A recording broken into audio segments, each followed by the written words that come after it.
는 주님을 찬양합니다. 제자들을 찾아오신 주님, 오늘 부르신 우리를 이 자리에 찾아와 주시옵소서. 우리가 오늘 이 자리는 서 있는 이 자리가 예수님께서 우리를 위해 죽으시고 우리의 대속을 위해 십자가를 지신 그 골고다 언덕의 자리가 되기를 원합니다. 그 자리에서 나를 위해 피 흘리신 예수님을 만나기를 원하며 하나님의 뜻을 위해서 살아가는 그 모습의 예수님을 만나기 원하며 나의 모든 죄의 짐, 삶의 짐, 모든 수치를 대신 안고 나를 자유케 하시는 그 예수님을 만나는 자리가 되기를 원합니다. 하늘의 문을 여시고 오늘 이곳을 향한 주의 마음을 풍성하게 드러내시옵소서. 감사합니다. 예수님 이름으로 기도합니다. 아멘. 함께 보신 말씀은 마태복음 4장 18절에서 25절 말씀입니다. 마태복음 4장 18절에서 25절 말씀 우리 한 절씩 교독하시겠습니다. 갈릴리 해변에 다니시다가 두 형제 곧 베드로라 하는 시몬과 그의 형제 안드레가 바다에 금을 던지는 것을 보시니 그들은 어부라.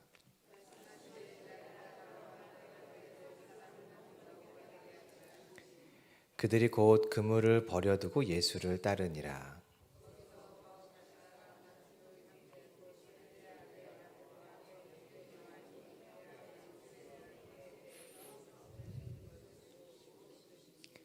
그들이 곧 배와 아버지를 버려두고 예수를 따르니라.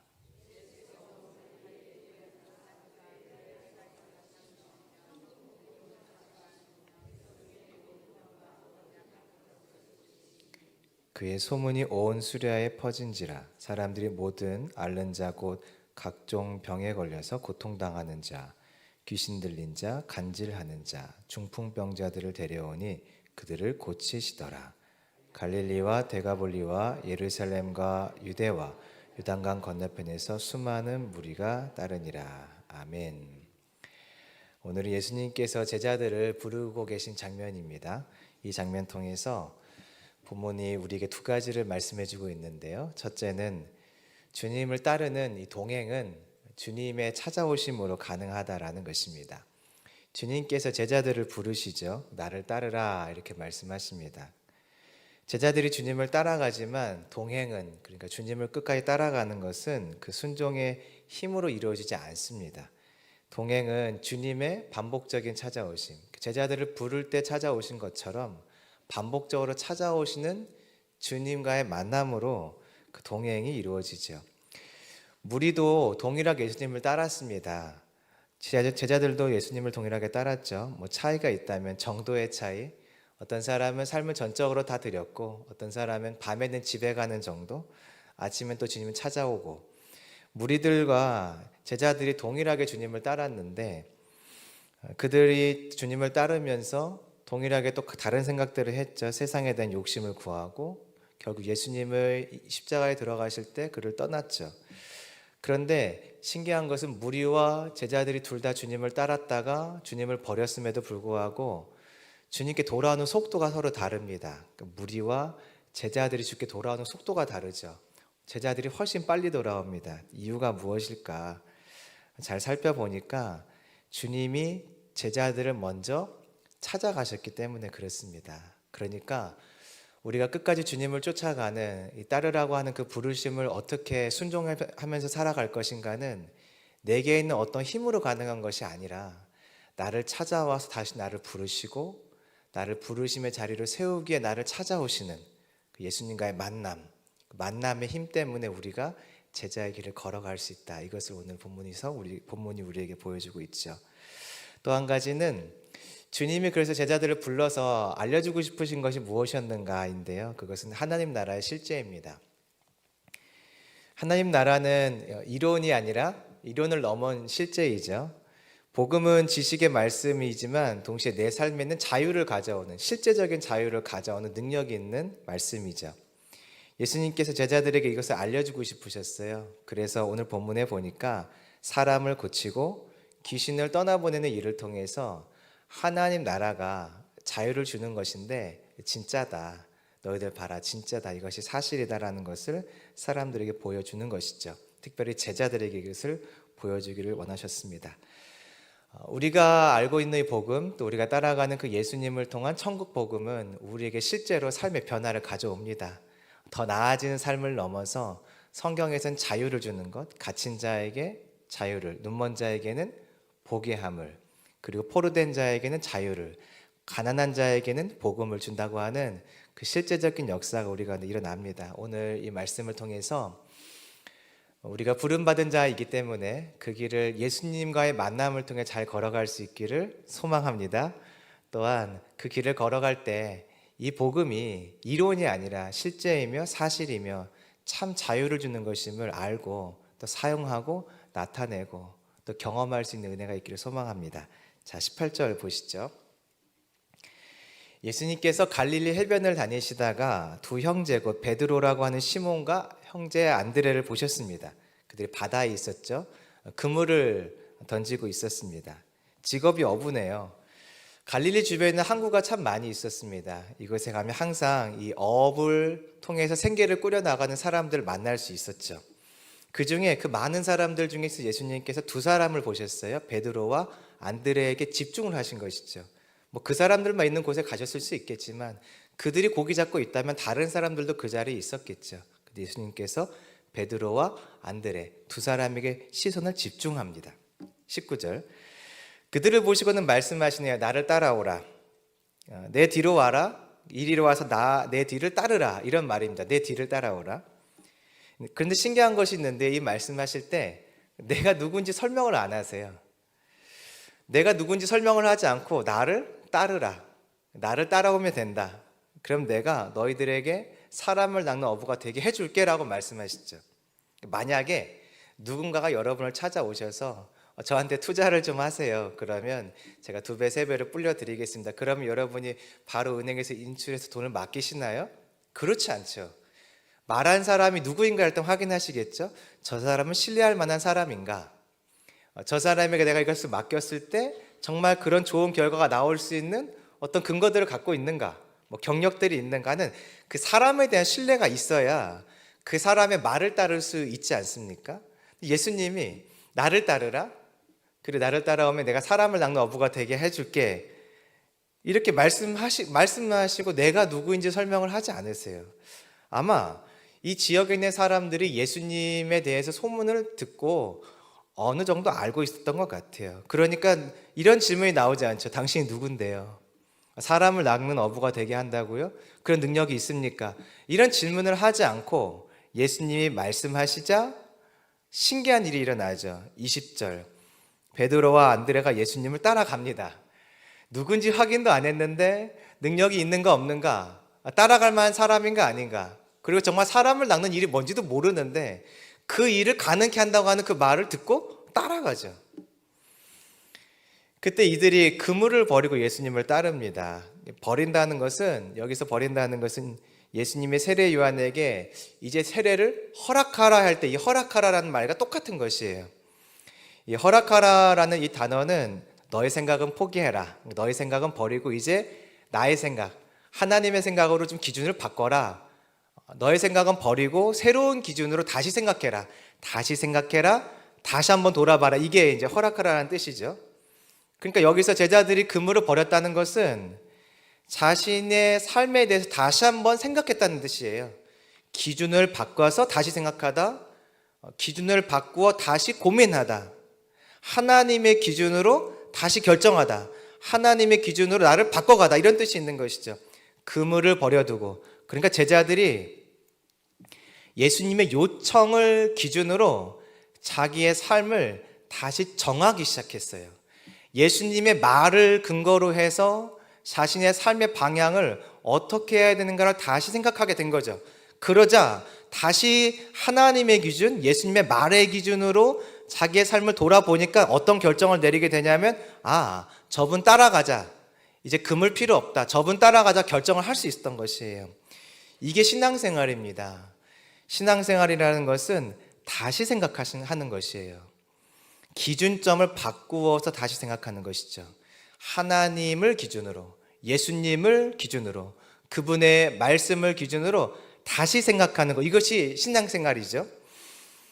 그래서 신앙생활을 시작하면 어떤 일이 일어나냐면 그동안에는 별거 아니었지, 괜찮지, 합당하지, 허락할 수 있지라고 했던 것들이 신앙생활을 시작하면 다시 생각을 하게 되면서 기준이 바뀌면서 이제부터 이것은 안 되는 것으로 바뀌게 되죠.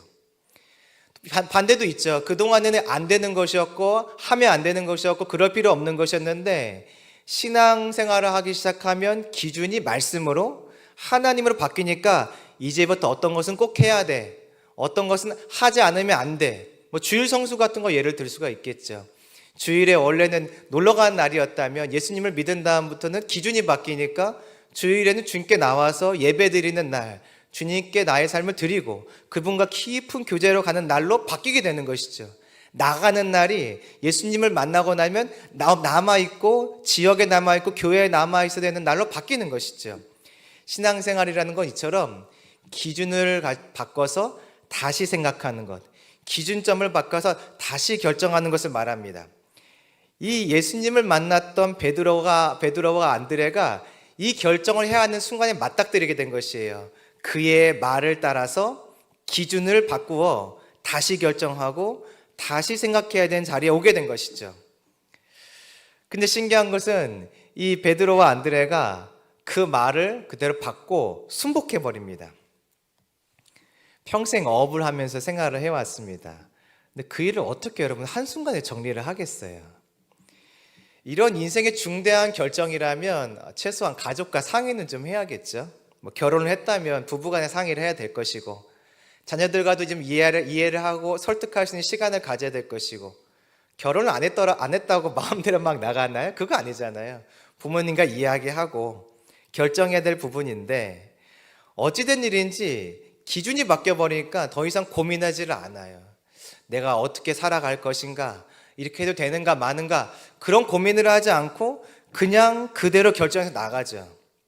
너무 섣부른 것은 아닌가. 그래도 인생을 바꾸는 결정인데, 직업을 바꾸는 결정인데, 그래도 누구를 따르는가에 대한 문제인데 그래도 이렇게 섣부르게 결정하면 안 되지 생각이 들지만 제자들이 그 섣부르게 보이는 결정을 하죠. 그럼 이게 섣불렀는가 그렇지 않은가는 어떻게 알 수 있냐면 이 결정이 이어지는가를 보면 돼요. 자, 제자들이 예수님 따르기로 결정하고 다시 집에 돌아갔나요? 안 돌아갔나요? 안 돌아가죠. 예수님의 그 공생의 기간 동안 마지막엔 조금 특이한 일들, 엉뚱한 일들을 하지만 그 전까지 예수님을 끝까지 쫓아갑니다. 이것을 보면 이때 이 결정은 섣부른 결정이 아니었던 것을 알 수 있어요. 급작스러운 결정이 아니고 정말로 기준이 변화되어서 더 이상 고민하지 않아도 되는 정도의 그런 큰 결단이 이루어진 것이죠. 예수님을 따르는 것은 이런 것이죠.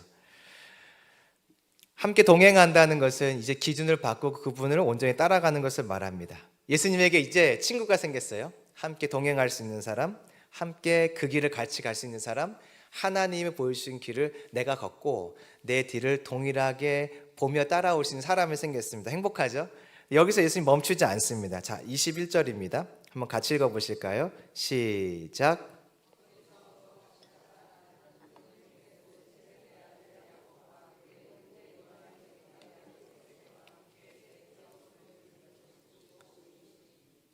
조금 더 가시다가 두 사람을 만나요. 이번에도 형제네요. 야고보와 요한입니다.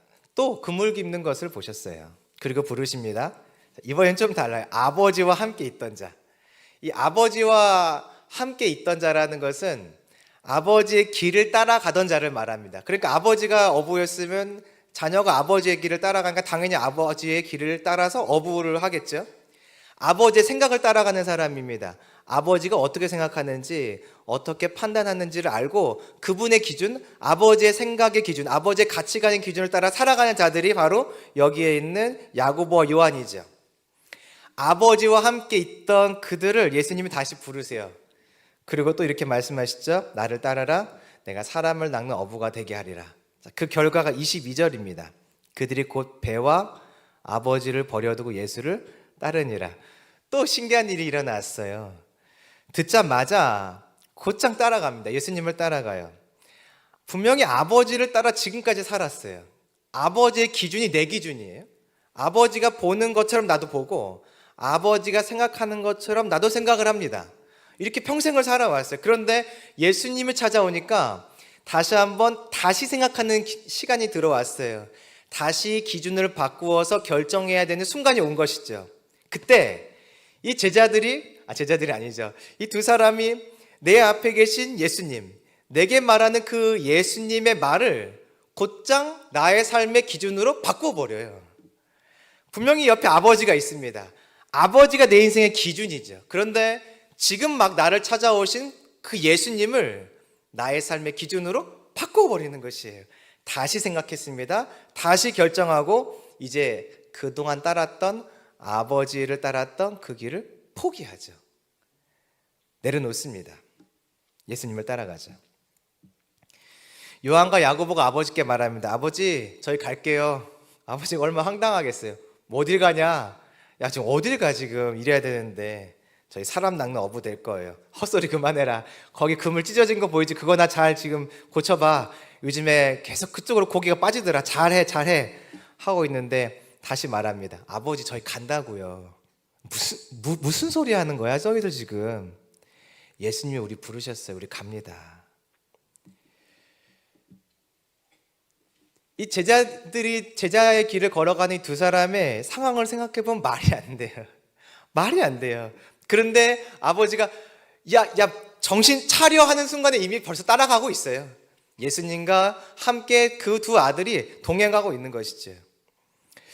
오늘 본문은 예수님이 나를 따라서 하나님의 길을 함께 걸어갈 사람들을 부르는, 즉 제자 삼는 과정이 기록되어 있어요. 제가 잠깐 이렇게 좀 설명을 해봤는데 여러분 여기서 혹시 이상한 점 발견하셨어요? 이상한 점이 있습니다. 여러분 이상한 점 발견하셨어요? 오늘 본문에 보면 예수님이 굳이 할 필요가 없는 일을 반복해서 하셨어요. 그것은 뭘까요? 이것은 할 필요가 전혀 없는 일이에요.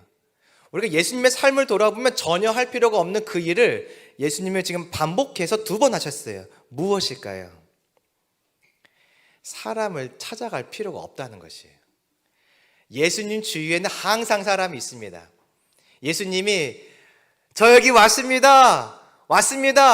확성기에 소리치지 않아도, 마이크로 소리치지 않아도 예수님이 말씀 한마디 하시면, 무언가 회복의 역사들을 일으키시면 사람들이 한순간에 모든 동네에 있는 사람들이 다 듣고 다 몰려옵니다. 우리 동네에 있는 사람뿐 아니라 저 동네, 그 동네, 저쪽 있는 동네까지 소문이 착착착 퍼져가면서 예수님이 있는 그 자리까지 그 많은 사람들이 한순간에 몰려와요.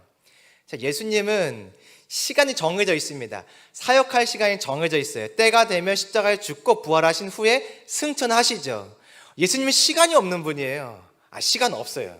예수님이 한가롭지 않아요. 시간 없어요. 그러면 효율적으로 일하는 방법이 무엇입니까? 사람들이 찾아오면 이렇게 하면 되죠. 오늘 참 많이 왔네. 하나님 부르신 사람이 어디 있더라? 저기 너. 안경 쓰네. 너. 저기 머리 긴 너. 오늘 옷을 좀 이쁘게 입고 왔네. 너. 하면서 예수님이 그 무리들이 있는 자리에서 하나님이 주셨던 그 사람들 있죠. 하나님이 선택하라고 하신 그 사람들을 어차피 아시잖아요. 몰려온 사람들 중에서 그 중에 너 나와. 거기 짐 뒤에 숨어 있어서 안 보이네. 너 나와. 앞에 쭉 세우고 이렇게 하시면 됩니다. 여러분, 이제부터 바로 이 사람들이 나와 함께 동역하며 하나님의 일을 할 사람들입니다. 그러면 어떤 상황이 벌어질까요? 예수님을 사람들은 보고 싶어요. 가까이 있고 싶어 하죠. 여러분, 유명한 사람들 보면 가까이 가서 보고 싶은 마음 들지 않습니까?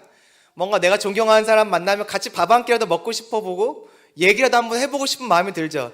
이렇게 셀카 찍으면서 저랑 한 장 찍으실까요? 하면서 사진 한 장 남기고 싶어 하죠. 지금 예수님은 그런 스타예요.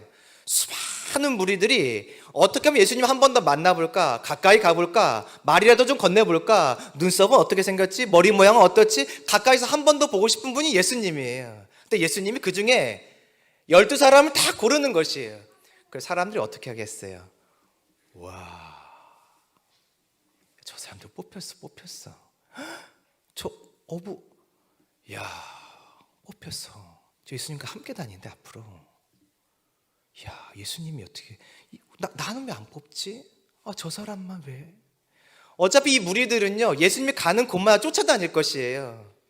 예수님이 어디 계신가 듣고 쫓아다니는 사람들이에요. 그럴 거면 차라리 예수님께 부름 받아서 그 옆에서 같이 다니는 게 훨씬 편해요. 예수님이 쉽게 일을 할 수 있죠. 그리고 저기 있는 너, 나와. 사람들을 세우면 사람들한테 박수 받겠죠.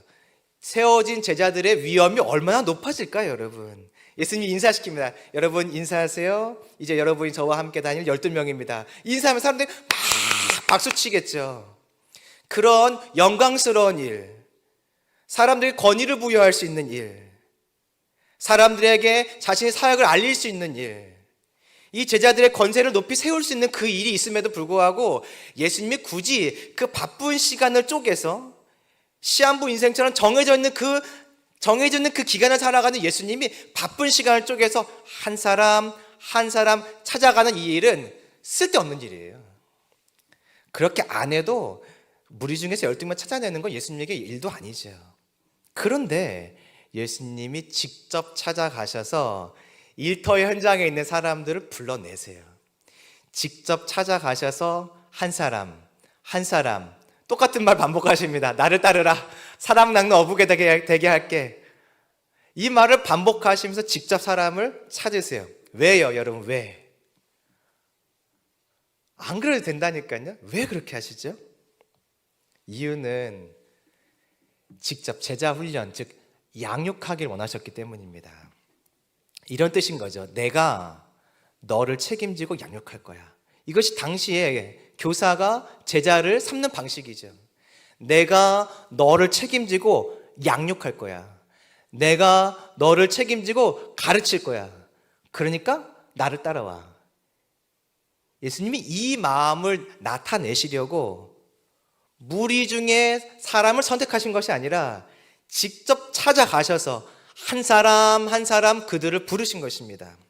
이것은 이 따른다는 단어를 통해 알 수가 있어요. 제자들이 예수님을 따랐습니다. 예수님과 동행했죠. 예수님과 같은 길을 걸었어요. 성경에서 이 제자와 조금 다른 것처럼 보이는 사람들을 지칭하는 표현이 있어요. 여러분 뭔지 기억하세요? 제자와 약간 다른, 뭔가 비스무리한데 제자와 같지 않은 어떤 자들을 부르는 단어가 있어요. 뭔지 아세요?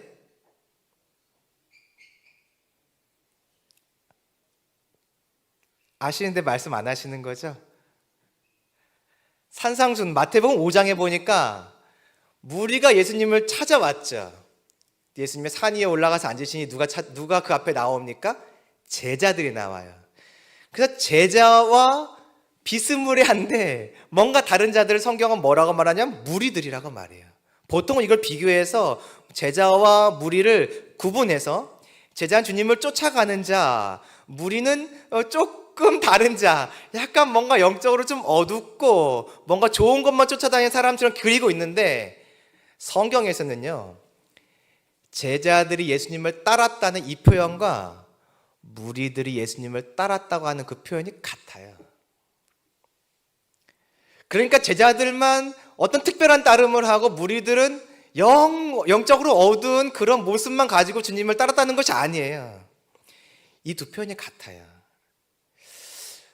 이 제자들과 무리들의 차이점이 있기는 해요. 어떤 점이냐면 제자들은 군인으로 친다면 직업군인, 그러니까 24시간 항시 대기하고 있어서 예수님이 자 가자 하면 바로 일어나서 가는 사람들인데 24시간 대기죠, 뭐 그런 느낌이죠. 그런데 이 무리들은 군인으로 친다면 상근, 공근, 아니면 방위산업체. 그 뭐냐면 이 시간이 되면 일을 하긴 하는데 그 업무의 시간이 끝나면 집에 가는 것이에요. 무리들이 그렇죠. 무리들은 예수님을 쫓아와요. 아침부터 쫓아옵니다. 그런데 밤 되면은 집에 가요. 그때 누구만 남죠? 제자들만. 무리들도 예수님을 따랐고요, 제자들도 예수님을 따랐어요. 그러면 제자들만 전적인 헌신이었나? 아니요. 오병이어 사건 한번 기억해 보세요. 수많은 사람들이 예수님을 따랐어요. 그런 사람들은 다 할 일이 없어서, 다 직장도 없어서 예수님 말씀만 듣고 있는 거죠? 아니요. 그 사람들도 월차 내서 오고 반차 내서 오고 자기 시간을 내어서 새벽부터 예수님을 쫓아다닌 것이죠. 다 직장이 있겠죠. 그 많은 사람들이 다 직장 없는 무직, 할 일 없는 사람들만 쫓아왔겠습니까? 아니죠. 그 중에는 월차 내고 반차 내고 자기 일 하다가 그만 잠깐 쉬고 말씀 듣는 자리를 찾아온, 즉 헌신된 자들도 무리 중에 있다는 것입니다. 다만 차이가 있다면 정도의 차이예요. 정도의 차이. 새벽이 밝으면요, 이 무리들이 예수님이 어디 계신가 막 수소문하고 찾고 어저께 어디까지 가셨더라? 이 얘기를 듣고 예수님은 당장 찾아오는 것이었습니다.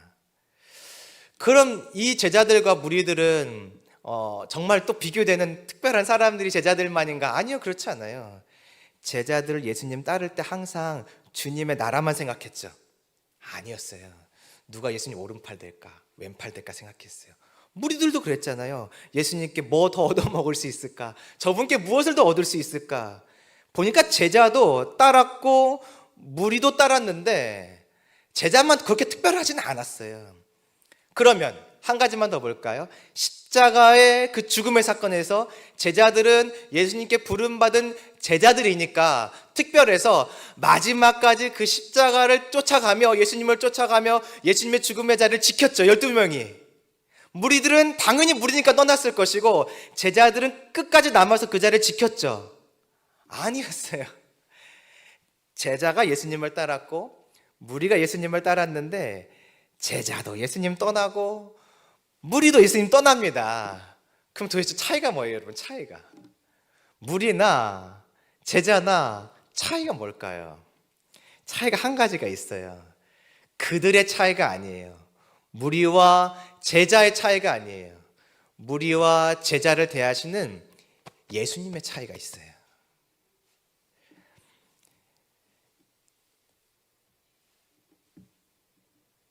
예수님은요, 자신이 직접 찾아간 자들을 향해서 특별한 일을 한 가지를 하십니다. 그것은 후속 조치예요. 후속 조치. 일명 AS. 예수님을 따르는 사람들이나 동행하는 사람들, 무리들 동일하게 약한 점들 있고 잘한 것들 다 있습니다. 정작 중요한 순간이 다 떠났어요. 결국에는 예수님 십자가에서 죽으신 이후에 하나님이 계속해서 페이퍼를 쓰고 계세요. 뭐냐면 AS 신청서예요. AS 신청서. 1번 베드로 몇 월 며칠 예수님 예수님 부인했던 3가지 사항 적어서 가서 AS 저 다시 바꿔놔야 된다, 고쳐놔야 된다, AS 신청서 쓰고 12명의 제자들 신청서 쓰고 12명의 제자들뿐 아니라 1명 갔으니까 1명 빼고 11명이겠죠. 그리고 무리들, 예수님을 따랐던 무리들에 대한 AS 신청서 하나님이 다 쓰고 계십니다. 한 명씩. 그때 김 아무개, 이 아무개 다 떠났다. 잘 따랐었는데 왜 그랬지? 박 아무개 막 해가지고 이걸 다 쓴 다음에 예수님께 건네드려요. AS 신청서를 건네드려요. 자, 그럼 예수님이 그 수많은 사람들의 AS 신청서를 보면서 신앙의 AS 신청서를 가지고 제일 먼저 누구를 찾아가실까요? 무리일까요? 제자일까요? 그게 다른 점이에요. 어차피 AS 신청은 한꺼번에 다 날라왔습니다. 같은 날 같은 시간에 한꺼번에 다 AS가 생겼어요. 문제가 생겼어요. 이게 제자들도 문제고 무리들도 문제고 다 열심히 따랐던 자들인데 다 신앙에 문제가 생겼어요. 약한 점들 다 발견됐어요. 그 주님이 넘어가지 않죠. AS 하시잖아요. 우리의 인생도 AS 하시잖아요. 그 AS 신청서가 엄청 많이 들어왔는데 주님이 정하세요. 자, 1번부터 11번은 11명 제자부터 그리고 따랐던 여인들 있지. 거기부터 갈까? 하면서 주님이 만날 사람의 순서를 정하세요.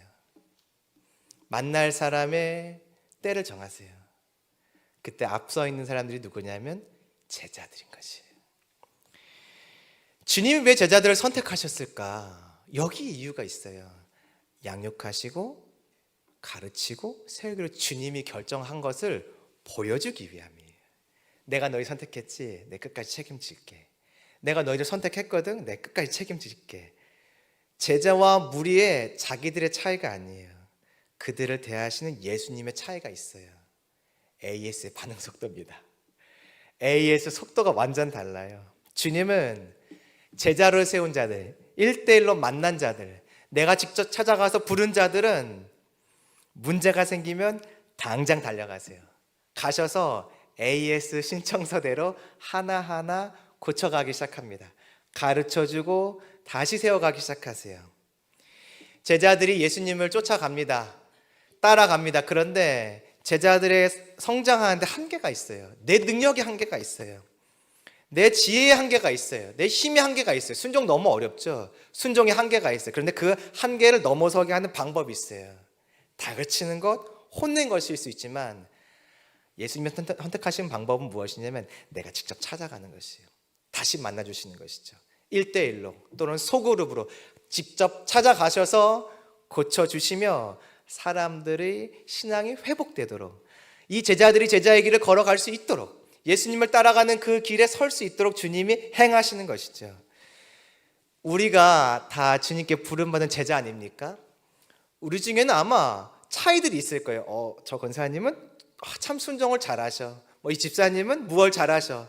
이런 건 약하고 이런 건 강하고, 우리들 각자의 약함과 강함들이 있어요. 중요한 것은 강함이 있는 자가 믿음으로 끝까지 서는 것이 아니라 주님이 찾아와 주시기로 결정한 자가 끝까지 믿음으로 살아남는 것입니다, 여러분. 어떤 자가 믿음으로 계속 성장하냐면 주님이 그 사람을 찾아오는 사람이 결국 주님 안에서 성장하고 믿음의 회복과 하나님 나라의 역사에 참여한 일을 할 수 있는 것이죠. 나의 어떠함이 아니에요. 나의 잘 따라감과 노력함과 수고함, 물론 그것은 참고가 돼요, 여러분. 참고는 돼요. 참고는 되지만 절대적이진 않습니다. 참고는 되지만 절대적이진 않아요. 절대적으로 내가 제자의 길, 예수님을 따라가는 길을 어떻게 갈 수 있느냐, 끝까지 갈 수 있느냐, 그 결정권은 나에게 있지 않아요.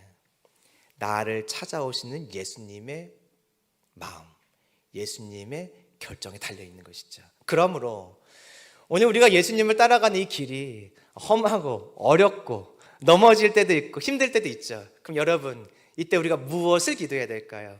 누구를 찾아야 될까요? 누구죠? 예수님. 무엇을 기도해야 되는 것이죠? 예수님, 나를 만나주세요. 찾아와 주세요. 부활의 주님, 나를 찾아와 주세요.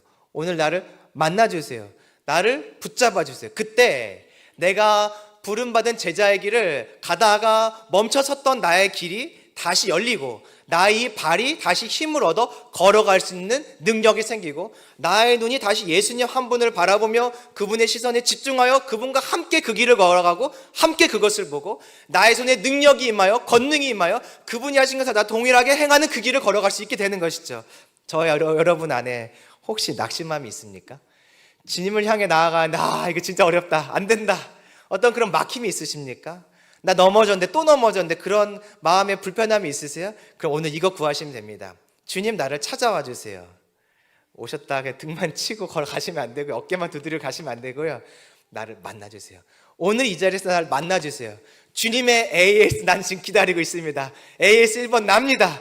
나를 찾아와 주세요 할 때 주님이 내 인생에 찾아오셔서 주님의 필요한 AS들을 하시며 다시 저와 여러분이 처음에 결정했던 그 제자의 길을 온전히 걸어가게 하실 줄로 믿습니다. 주님이 이렇게 사람을 이 일을 하시려고 택하셨어요. 직접 찾아오셨어요.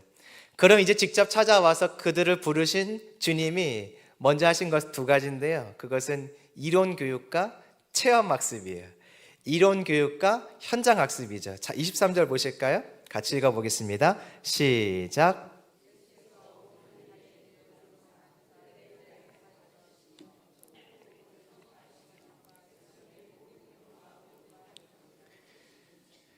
예수님이 온 갈릴리에 다니셨습니다. 회당에서는 복음을 전파하셨고, 이건 이론 교육이죠. 그거 전파할 때 제자들도 같이 듣겠죠. 그리고 이 이론이 어떻게 적용되는지, 이 천국 복음이 어떻게 나타나는지를 현장 학습을 시켜주셨어요. 백성 중에 모든 병, 약한 것을 고치죠. 자, 24절 말씀도 같이 읽어볼까요? 시작. 그의 소문이 온 수리아에 퍼진지라. 사람들이 모든 앓는 자, 곧 각종 병에 걸려서 고통당하는 자, 귀신 들린 자, 간질하는 자, 중풍병자들을 데려오니 그들을 고치시더라. 예수님이 이 현장 학습을 시키시는데 이 체험할 수 있는, 현장 체험할 수 있는 기회들이 늘어나고 있죠. 예수님의 소문이 퍼지기 시작하니까 갈릴리 지역은 주위가 다 이방 땅이잖아요. 그러니까 그러니까 이방 땅에 계속 복음이 전해지고 예수님의 이야기가 전해지니까 25절 갈릴리와 데가볼리와 예루살렘과 유대와 요단강 건너편에 수많은 무리가 따르니라. 유대 지역뿐 아니라 유대 지역 근처에 있는 이방 나라의 사람들도 듣고 찾아와서 예수님이 하시는 천국 복음의 실제, 천국 복음의 현장 체험, 현장 학습들, 이론을 직접 경험하는 일들을 할 수 있게 된 거죠. 주님이요, 제자들을 부르신 다음에 이 두 가지를 다 알려주길 원하셨어요. 이름만 앉혀놓고 자 오늘부터 오늘 60분 강의다 잘 들어라 졸지 말고 뭐 60분 강의다 화장실 미리 갔다 와라 강의도 하시지만 강의만 하신 것이 아니라 강의하는 그것이 실제인가 아닌가, 하나님 나라가 진짜 우리 가운데 영향력을 주는가 주지 않는가, 그것은 영향력을 나타내는가 나타내지 않는가, 사람을 바꿔내는가 바꿔내지 않는가를 눈으로 직접 확인하게 하시는 것이었죠. 이것이 제자가 받는 은혜예요. 제자는 예수님을 쫓아가다 보면 이론도 배우지만 실제도 배웁니다. 하나님의 말씀이 어떤 것인지 배우게 되죠. 그러나 그 배움을 넘어서 그 말씀이 어떻게 실천되어지고 어떻게 이 땅 가운데 펼쳐지는지 나타나는지를 직접 경험할 수 있는 은혜의 자리로 이끌림을 받는 것입니다. 저와 여러분 예수님의 제자 아닙니까? 그 길을 가기로 결정한 사람들 아닙니까? 저와 여러분한테 이런 은혜가 있기를 원합니다. 말씀을 잘 깨닫는, 말씀을 잘 듣는 이론적인 공부들이 풍성하게 이루어지길 원합니다. 주님을 통해서요. 예수님을 통해서요. 또한 그 이론이 실제적으로 나타나는 이런 역사의 현장 속에서 하나님 행하시는 것들을 직접 보고 경험할 수 있기를 원합니다. 이유가 있어요, 여러분.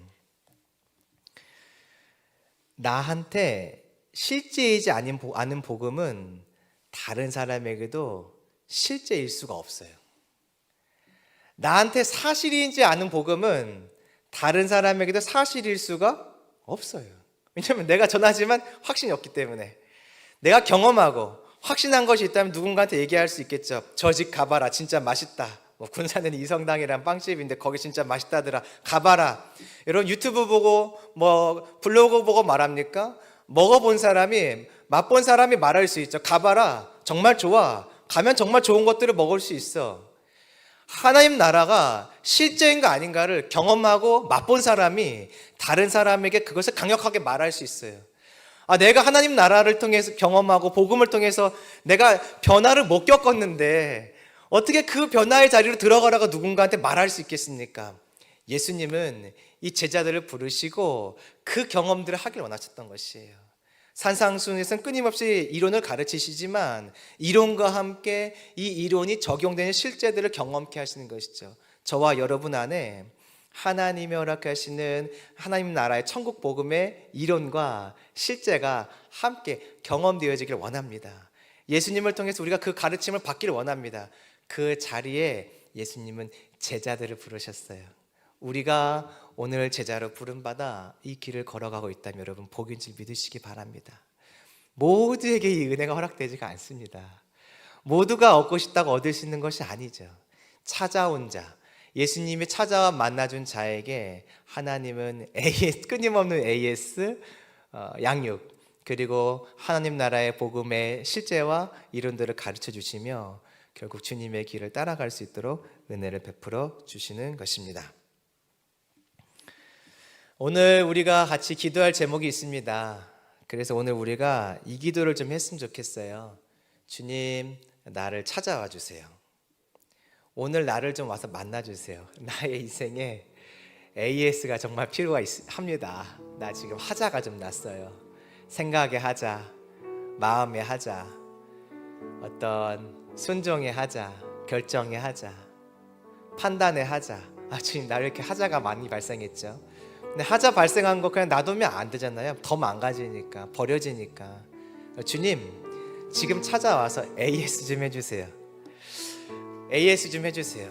그런데 우리가 이 AS를 위해서 주님을 만나야 되는데 이 자리가 어떤 자리가 되었으면 좋겠냐면 그 골고다 언덕에서 죽으신 예수님의 십자가가 있는 그 자리가 되었으면 좋겠어요. 그래서 오늘 이렇게 기도했으면 좋겠습니다. 주님, 오늘 우리가 있는 이 자리, 나를 부르신 이 자리가 그 예수님이 나의 모든 죄의 짐, 고통의 짐, 나의 모든 수치를 대신 지시고 죽음으로 길갈 모든 수치를 굴러가게 해버리신, 모든 수치를 나로부터 떠나게 하신 그 십자가의 예수님을 만나는 자리가 되기를 원합니다. 그래야 우리 회복되거든요. 그래야 우리 회복되거든요. 다시 그 주님 앞에 서면 됩니다. 그 주님의 보혈의 은혜를 다시 경험하고 그 보혈의 은혜 가운데 들어갈 때, 다시 십자가의 은혜 앞에 설 때 내 인생의 하자들이 이제 하나씩 다 뚝딱뚝딱 고쳐지면서 참 제자의 길을 갈 수 있게 되는 것입니다. 그래서 오늘 이렇게 기도했으면 좋겠습니다. 주님, 나를 만나주세요. 두 번째, 이 자리가 바로 그 골고다 예수님이 죽으신 십자가의 언덕이 되길 원합니다. 그 자리에서 세 번째, 주님의 보혈 앞에, 주님의 보혈로 덮어지는 은혜, 보혈의 은혜를 다시 경험하는 자리로 내가 나아가게 도와주시옵소서. 나 그래서 맡겨진 제자의 삶 다시 온전히 살아가길 원합니다. 좀 도와주세요 하면서 우리 시간 같이 기도했으면 좋겠습니다. 우리 주의 이름 같이 세 번 크게 부르시고 같이 기도하실까요? 주의 이름 부릅니다.